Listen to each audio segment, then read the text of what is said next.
Hello everyone, and welcome to the channel. Before we dive into today's story, we just wanted to take a quick second to say thank you all for watching. We truly appreciate your support. If you're new here, please consider subscribing. It's totally free, and hit the notification bell so you never miss out on our latest stories. Now, with all that said, let's jump straight into the story. Every year as the snow begins to melt and the promise of spring whispers through the winter air, a gnawing fear grips the small town of Millbrook. Valentine's Day, a day meant for love and affection, has become a nightmare, a day marked by the unspeakable crimes of the Valentine's Day butcher. For 5 years, he has chosen this holiday to unleash his twisted brand of justice, targeting couples with a precision and ferocity that leave the townsfolk in a state of perpetual dread. No one has ever been caught, and the body count continues to rise, each year more than the last. I am Emma, a seasoned journalist who has spent the last year investigating this string of murders. Valentine's Day is always a nerve-wracking time for me, as I revisit the scenes of the crimes, speak with the families of the victims, and try to piece together the puzzle that has eluded the police. This year, however, feels different. I have a lead, a shadowy figure that has eluded my grasp for too long. I am determined to stop him, to bring closure to the families and peace to my town.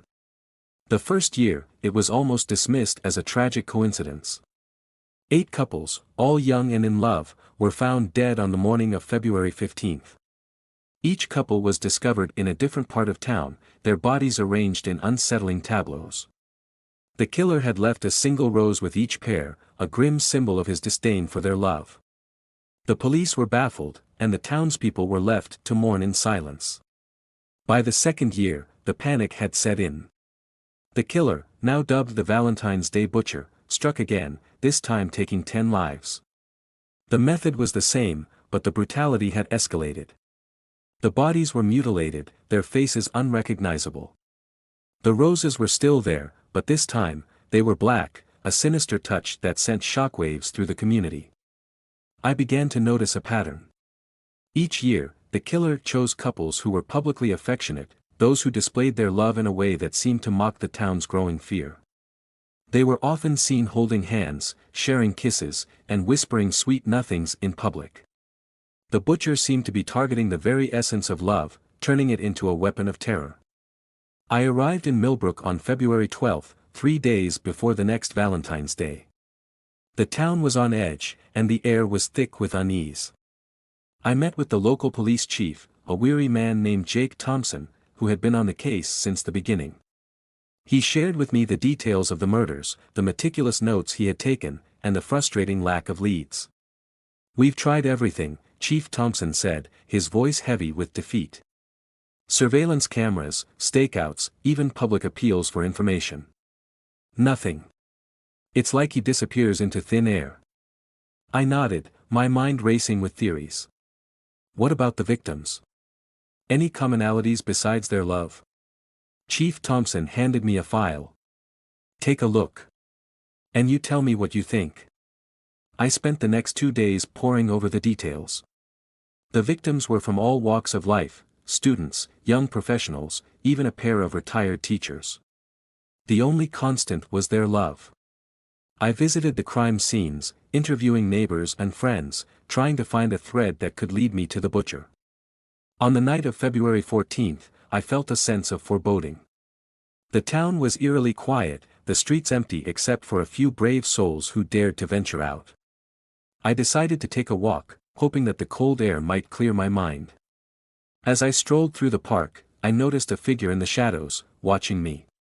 My heart raced, but I kept moving, trying to appear calm. Suddenly, a hand grabbed my shoulder, and I spun around, ready to defend myself. But it was just a young couple, their faces pale with fear. "Miss, you shouldn't be out here," the boy said, his voice trembling. "It's not safe." I nodded, trying to reassure them. "I'm just taking a walk. I'll be careful." They hurried away, their hands still clasped tightly. I watched them go, a chill running down my spine. I knew I had to be careful, but I also knew that I couldn't let this fear control me. I had to find the butcher, and I had to do it tonight. I returned to my hotel room and called Chief Thompson. "I'm setting a trap," I told him. I'm going to pretend to be a couple. Maybe he'll come for me. Chief Thompson was hesitant. Are you sure about this, Emma? It's dangerous. I was resolute. It's the only way to catch him. You and your team wait at the park. If he shows up, you'll have your chance. I dressed in my warmest clothes, putting on a jacket that had belonged to my late husband. I went to the park and sat on a bench, pretending to read a book. My heart was pounding, but I kept my composure, knowing that any sign of fear might alert the butcher to my true intentions. The night was long, and I began to doubt my plan. Maybe the butcher had decided to change his routine. Maybe he was watching me, waiting for me to give up. But just as I was about to stand and leave, I felt a presence behind me. "Lovely evening, isn't it?" a smooth, chilling voice whispered. I turned, feigning surprise. A man in a dark coat stood there, his face partially obscured by a shadow. "Yes, it is," I replied, trying to keep my voice steady. "I'm Emma." "And you are?" He smiled, a predatory grin that sent shivers down my spine. "Call me Valentine." Before I could react, he moved closer, his breath on my neck. "You're a brave one, aren't you? Most people would be running away right now." I stood, facing him. "What do you want, Mr. Valentine?" His eyes gleamed with a twisted amusement. "I want to see what love truly is. I want to see if it's strong enough to withstand the ultimate test." He reached into his coat and pulled out a black rose. "For you, Emma. Consider it a token of my appreciation." I took the rose, my hand trembling. "You're sick, you know that." He laughed, a cold, hollow sound. "Sick? Perhaps. But I've seen the truth, and it's far more terrifying than you can imagine." As he spoke, I saw the police lights flash in the distance. Chief Thompson and his team had arrived. Valentine's eyes narrowed, and he lunged at me. I dodged, and he missed, but the chase was on. We ran through the park, the cold air biting at my lungs. I could hear the police behind us, but it felt like they were moving in slow motion. Valentine was quick, and he seemed to know the park better than I did. He led me to a secluded area, a small clearing where the trees formed a natural barrier. I stumbled, and he closed in, his hands reaching for me. "Goodbye, Emma," he hissed, raising a knife. But just as he was about to strike, a shot rang out. Valentine fell to the ground, the knife clattering away. Chief Thompson and his team rushed in, handcuffing the butcher as he writhed in pain. Back at the police station, I watched as Valentine was interrogated. He was calm, almost serene, as he recounted his crimes. "Love is a weakness," he said. "It blinds people to the world around them. I wanted to show them the truth. I wanted to show them that love is nothing but a delusion, a lie." Chief Thompson leaned in, his voice low and menacing. "You'll never kill again, Valentine. You'll spend the rest of your life behind bars." Valentine smiled, a smile that made my blood run cold. "You think this is the end? There are others like me. We see the world as it truly is. Love is a disease, and it must be eradicated." Valentine was taken away, and the town breathed a collective sigh of relief. For the first time in 5 years, they could celebrate Valentine's Day without fear. But his words haunted me. Was he telling the truth? Were there others like him? I continued to investigate, following leads and digging deeper. But as the years passed, the town returned to its normal rhythm, and the memory of the Valentine's Day butcher began to fade. Some say he was a lone wolf, a disturbed individual who had taken his twisted beliefs to the extreme. Others whispered of a cult, a group of people who shared his vision of a world without love.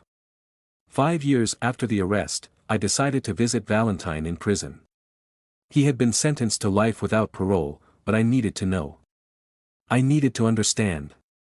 He was different behind bars, his once sharp features now softened by the monotony of his surroundings. But his eyes still held that same, cold light. "Why did you do it, Valentine?" I asked. He leaned back, a small smile playing on his lips. "Love is a cruel master, Emma. It demands everything and gives nothing in return. I wanted to free people from its grasp. I wanted to show them the truth. I felt a pang of sorrow. What truth? The truth that love is a lie. A dangerous, destructive lie. It makes people weak, vulnerable. It makes them easy targets. I shook my head, trying to understand his twisted logic. But you were hurting people, Valentine. You were taking lives. He shrugged. And in doing so, I was freeing them. They no longer have to suffer the pain of love, the constant betrayal, the endless heartache. I left the prison that day, my mind heavy with questions. Valentine's words had shaken me, and I couldn't help but wonder if there was a grain of truth in his madness.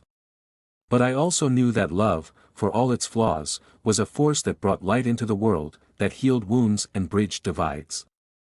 Valentine's legacy remained, a dark stain on the town's history. But as the years went by, the fear subsided, and people began to celebrate Valentine's Day once again. They honored the memory of the victims, but they also chose to believe in the power of love. I continued to write, to tell their stories, to keep the memory of the Valentine's Day butcher alive. But I also wrote about the strength of the human spirit, the resilience of love, and the hope that it could still bring to the world. This Valentine's Day, as I sat in my cozy living room, surrounded by the warmth of my family and friends, I remembered the butcher. But I also remembered the love that had held us together, the love that had ultimately triumphed over his darkness. And I knew that no matter what twisted minds might arise, love would always find a way to endure. The very next Valentine's Day, two couples were found dead, and beside their bodies were two single black roses. Could this really be happening again? Was Valentine right? There were more people out there like him. If you made it this far in the video, thank you for sharing your time with us. Please don't forget to leave a like for this video, and leave a comment in the comments section below. We love hearing from you. Ready for spine-chilling tales that will haunt your thoughts? Subscribe to Forgotten Storyteller for eerie narrations, unsettling mysteries, and haunting stories you won't forget. Hit the bell icon so you never miss a story, because some stories refuse to stay buried. Join us, if you dare.